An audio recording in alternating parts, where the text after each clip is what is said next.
पाकपतन चकधावना में मंशियात का मुबैना मुकदमा दर्ज करने पर अफजल नामी शख्स के वर्सा का थाना कल्याणा पुलिस के खिलाफ एहतजाज। वर्सा का SHO एहसान जट के खिलाफ नारेबाजी।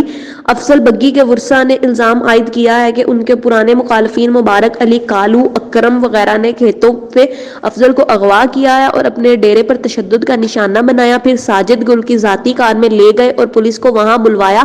थाना कल्याणा पुलिस के SHO एहसान जट हमारे मुखालफिन के साथ साजबाज होकर अफजल के खिलाफ 9C का झूठा मुकदमा दर्ज किया है। वर्सा ने वजीर आला पंजाब, IG पंजाब और DPO पाकपतन से इंसाफ की अपील की है।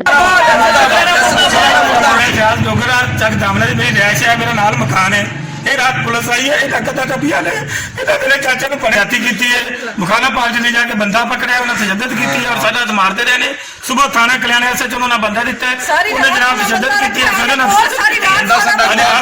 मुखालिफ ने बाबर है, वो कालू है जनाब, एक साजिद कालू है, एक बाबर और बाबरी है, एक उमर सजाद है जनाब। 3 मुंडे ने मास्टर गौर का नाल है अकरम नूरे का जनाब। 5-7 बंदे ने उत्ते साडे बंदा चली चुका है कि उन्होंने तशद्दुद की है, उन्होंने मार के बाहर है। उस बाहर इन्होंने जनाब मेरी सारे झूठा पर्चा NAMC का दे दिता है।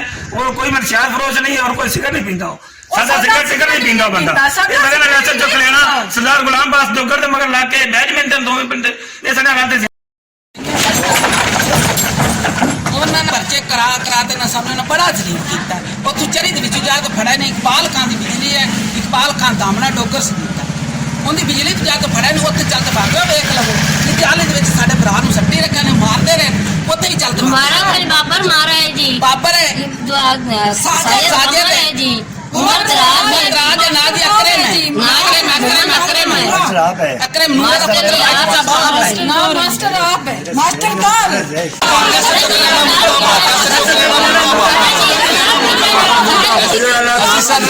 करने आई पंजाब नूं वजीर आला इमरान खान